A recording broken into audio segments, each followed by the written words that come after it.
This appeal is completely invalid. Your renovation is unauthorized, and I am ordering you to cease all construction immediately. At 5:48 a.m. on May 22, 2024, I pulled into the council hall parking lot and saw fresh concrete dust floating in my headlights. Metal clanged behind the building like someone was building a cage. The air smelled like wet cedar and hot asphalt. When I walked around the corner, a brand new wooden barricade hugged the riverbank, bolted into the ground, with a chain strung across the public walkway. My coffee went cold in my hand. That path is how seniors reach the water for morning walks. Now it looked like a private resort entrance. By 8:15 a.m., a courier handed me a thick envelope and said, "Sign here." Inside was an HOA fine, written like a traffic ticket, claiming the council hall violated riparian rights. I actually laughed once, because it sounded fake. Then I read the evidence note, security footage attached. That's when I realized the mess had a name. HOA built my council hall over riparian rights using security footage, and their fine reversed was final. One thing had to be clear fast: the river walkway is city-owned, not part of their HOA. I called the HOA office at 9:00 a.m. and asked for the chair. She answered like she was already irritated.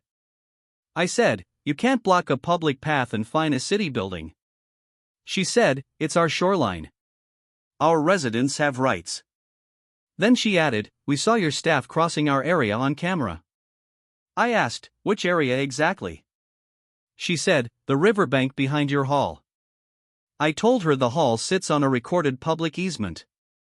The line went quiet for 1 second, then she said, "Pay the fine or we escalate." When I walked outside, 2 neighbors from nearby lots stared at their shoes like the ground was suddenly interesting. I tried the boring, respectful way first. I emailed the board rep and asked for the legal basis, the exact boundary, and a copy of the riparian rights clause they were using. I offered a meeting on May 24, 2024 at 2:00 p.m. at the hall with maps on the table. No reply. I went to their next HOA meeting and got the wall of silence. People looked past me like I was invisible. One guy whispered, "Don't poke her. She'll fine you for breathing." The chair smirked like she could already see my checkbook. That night, I set my line in the sand. No drama. No yelling.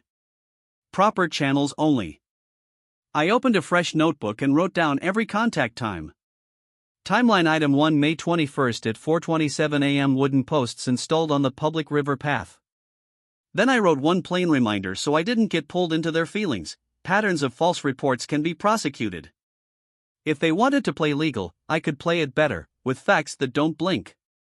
On May 23, 2024, I went to the county clerk's counter, where the air always smells like paper and printer toner. I asked for plats, easements, shoreline permits, and anything filed about that stretch of river.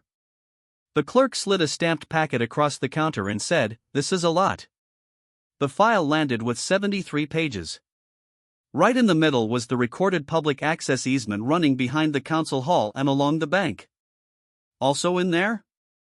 No permit pulled for new barriers, no authorization for digging near the waterline, and a note about protected riparian buffer rules.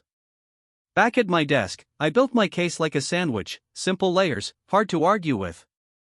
I lined up photos, emails, and call logs in a binder. I added pictures of the chain, the bolts, the fresh concrete dust, and the fine letter. Then I requested the HOA's security video through Discovery after I filed an appeal with the city's Code and Zoning Board. If they wanted their footage in the spotlight, fine. I just wanted it on a screen where excuses don't work. The twist was hiding inside their own evidence. On the HOA clip, the camera angle showed more than they meant to show. Yes, you could see our custodian walking the path at 6:10 a.m., holding a trash bag, doing his job. But you could also see the chair herself the night before, stepping over the property marker, hauling a chain and padlock with the board rep like they were setting a trap. You could hear her say, "Make it tight. They'll stop coming." I didn't need to add any spice. The footage came pre-seasoned. By May 30, 2024, the public reaction was already bubbling, and it wasn't coming from me. Someone posted a blurred photo of the barricade in the neighborhood group chat. Phones started popping up along the river like fireflies. A mom said, "My kids fish there after school." Another wrote, "Are they allowed to block this?" A retired teacher typed, "That path was on the city map when we moved in."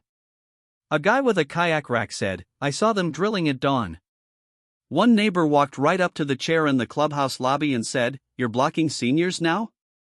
The chair tried her calm smile, but the room was watching.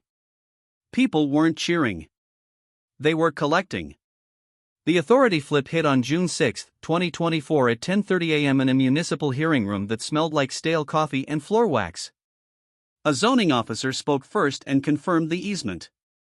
Then a county water resources inspector pointed at the riparian buffer rules and explained them in plain words: you can't build structures or disturb soil near the river without permits, because it increases erosion and hurts water quality. The city attorney noted the HOA fine had no standing against a public building, especially on city land. Then the hearing officer looked at the security clip and asked the chair, "Is that you installing the chain on a public path?" She tried, "I was protecting our rights." The officer replied, "You were restricting public access and altering a protected area without approval. That's not a right. That's a violation." Right after the ruling started to form, the whole room changed in a way I will never forget. People who had been hunched over in their chairs sat up like they finally got air. The board rep stopped tapping his pen and just stared at the table, like the wood grain could give him answers. The chair tried to speak over everyone, but her voice didn't fill the space anymore. It bounced off the walls and fell flat. Phone stayed low but ready, not waving for attention, just recording because nobody trusted she said anymore. The spell broke. You could feel it. A few neighbors who had avoided me for months suddenly met my eyes and nodded, small but real. The bully was losing oxygen, and the room wasn't rushing to help her breathe. The aftermath came fast and quiet, like a storm passing and leaving clean air behind. The HOA's fine was reversed and marked final, with a written order that they could not reissue it. The county gave them a compliance deadline to remove the barricade and restore the bank, plus penalties totaling $4,000 for unpermitted disturbance near the buffer. The chair had to send a notice to residents explaining the path was public and could not be blocked. On June 12, 2024 at 7:20 p.m., I walked the river path and listened to boards creak under my shoes where they'd repaired the planks. The water smelled like rain and mud, normal again. And inside the neighborhood, the behavior shift was almost sweeter than the ruling. People stopped whispering and started asking for documents. At the next HOA meeting, someone calmly said, "Show us the permits before you build anything." Another asked for vote records. Someone else said, "Put it in writing," and the room didn't flinch. The chair still showed up, but she sat farther back, jaw tight, scanning for cameras like they were predators. Seniors started using the path again, slow and steady, waving at each other like they'd won something simple and big. A teen filmed ducks near the bank and nobody told him to leave. On June 21, 2024, I filed the final order in my binder, closed it with a soft thump, and enjoyed the quiet that paperwork can bring. If you enjoyed this, hit like, subscribe, and share. Was the HOA wrong? Drop a comment.